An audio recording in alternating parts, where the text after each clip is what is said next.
আসসালামু আলাইকুম প্রিয় দর্শক শ্রোতা ভাই ও বন্ধুরা, কেমন আছেন সবাই? আশা করছি আল্লাহ তাআলার অশেষ রহমতে আপনারা অনেক অনেক ভালো আছেন। সামনে কুরবানি ঈদকে কেন্দ্র করে যারা একটি দুটি করে ষাঁড় গরু লালন পালন করতেছেন বা অনেক খামারি আছেন যারা 10টি 12টি করে ষাঁড় গরু লালন পালন করেছেন, তারা কিন্তু এই ঈদের আগ মুহূর্তে একটু হলেও আশায় আছেন যে আপনার ষাঁড়টি সঠিক দামে ন্যায্য দামে বিক্রি করবেন। হ্যাঁ, এটাই সব খামারির পরিকল্পনা এবং এই উদ্দেশ্যই কিন্তু আমরা গরু লালন পালন করি।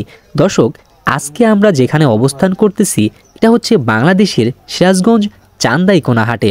দর্শক, এই ঐতিহাসিক চান্দাইকোনা হাটে আপনারা আসলে দেখতে পারবেন এই হাটে কিন্তু অনেক ভালো জাতের উন্নত মানের কুরবানির উপযুক্ত ষাঁড় গরু পাওয়া যায়। তো দেরি কিসের, আসুন ঈদের আগ মুহূর্তে একটি হাট আমরা ভিজিট করি এবং এইখান থেকে কিছু দাম আমরা আন্দাজ করে নিয়ে যাই যে আপনার খামারে যে গরুগুলো আছে বা যে গরুগুলো আপনারা লালন পালন করতেছেন সেই ষাঁড়গুলো কি আপনারা ন্যায্য দাম পাবেন, নাকি দাম এর চেয়ে বেশি হবে, নাকি আপনার যে আইডিয়া আছে এই আইডিয়ার চেয়ে দামটা আপনি কম পাবেন। অবশ্যই এই চান্দাইকোনা হাট থেকে একদিন হলেও ঘুরে যাবেন। দর্শক, এই হাটে যারা ঈদের জন্য আপনারা গরু কিনতে চাচ্ছেন তারা কিন্তু এই হাটে এসে ভালো জাতের গরুগুলো নিতে পারেন। সামনে ঈদকে কেন্দ্র করে যারা দেশি গরুগুলো নিতে চান, আসলে কুরবানি ঈদে কিন্তু আমাদের যে বাঙালি আছে বা আমরা যে গ্রাম অঞ্চলের মানুষগুলো আছি এরা কিন্তু দেশি গরুগুলো একটু বেশি পছন্দ করি। দেশি গরুর যে মাংস আছে এই মাংসটাকে আমরা একটু বেশিই ঈদের জন্য, বিশেষ করে কুরবানি ঈদের জন্য কিন্তু আমরা চাহিদাটা এই গোস্তর উপরে অনেকটুকুই বেশি থাকে। সেজন্য যদি আপনার বাসায় দেশি গরু থেকে থাকে তাহলে কিন্তু অবশ্যই আপনি একটি মানসম্মত দাম পেতে চলেছেন। দর্শক, চিন্তা না করে আমরা অবশ্যই আমার গরুগুলোকে এখন ভালো করে খাইয়ে পরিয়ে বড় করে আমরা চেষ্টা করব যে এই চান্দাইকোনা হাটে এনে বিক্রি করার।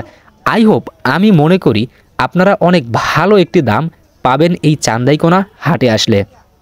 শুধু যে দেশি গরু তা কিন্তু নয়, আপনার বাড়িতে যদি ক্রস থাকে, বাহামা থাকে বা ফ্রিজিয়ান অস্ট্রেলিয়া যে কোনো জাতের বর্ডার ক্রস গরু যদি আপনি থাকে, বিভিন্ন জাতের গরু কিন্তু আপনি এই হাটে এসে বিক্রি করতে পারেন।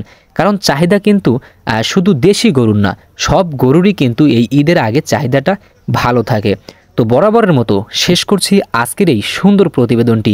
কেমন লাগলো আজকের এই ভিডিওটি দর্শক অবশ্যই কমেন্ট বক্সে বলে যাবেন, এবং আপনার গ্রামে আপনার জেলাতে যদি সেরকম কাঙ্ক্ষিত হাট থাকে অবশ্যই কমেন্ট বক্সে বলবেন, আমরা পরবর্তী হাটে ভিজিট করার চেষ্টা করব। সবাইকে ঈদের অগ্রিম শুভেচ্ছা জানিয়ে শেষ করছি আজকের এই সুন্দর প্রতিবেদনটি। সবাই ভালো থাকুন, সুস্থ থাকুন, আল্লাহ হাফেজ।